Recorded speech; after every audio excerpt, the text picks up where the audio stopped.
I was in the middle of doing the blues album. I had 3 tracks, and I was up in Sydney, and I'd written a couple of songs. One was called Hot Chili Pepper or something. I can't remember, something like that, and a couple of things like that. And I just thought, oh, not sure if this is right. And it was sort of like harking back to my old heroes because when I first started, I started playing blues like most of the people from here. We'd be playing things like Smokestack Lightning, I've Got My Mojo Working, Who Do You Love, Big Boss Man, all that sort of stuff. And so I was sort of doing cheap imitations of that, I guess, in a way. And I was reading the newspaper, and in the colour supplement there was a photo of a guy called Thomas Archer, who the National Houses Trust of New South Wales so generously allowed me to use the photo on the front cover of the album. Yeah, right. But I took it home and I was looking at it, and it was almost like he spoke to me.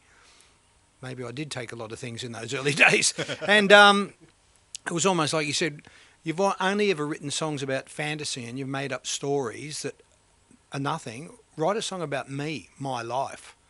And it was almost as though he handed me a key. And once I wrote that song, I thought, this is what I can do.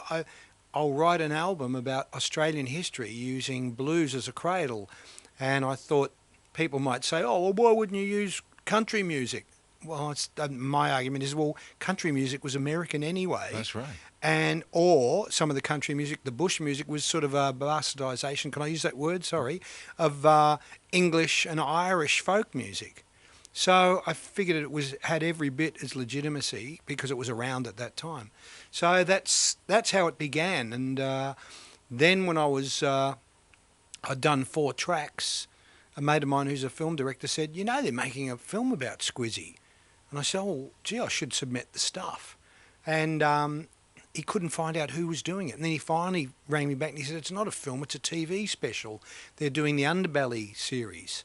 So I sent Squizzy the track to them, but they'd already chosen the music anyway. But it would have been nice to get it in there. Yeah, it would have. But you've had some incredibly wonderful hits. I guess you can never get away from one of the greatest psychedelic songs ever written, The Real Thing. It's always going to be with you. You can't back off from that one. But I'm not ashamed or embarrassed about any of the stuff. I quite like most of it. There's probably about 2 songs. If I go back and listen to them, I'm quite embarrassed about them. I wish I hadn't have done them.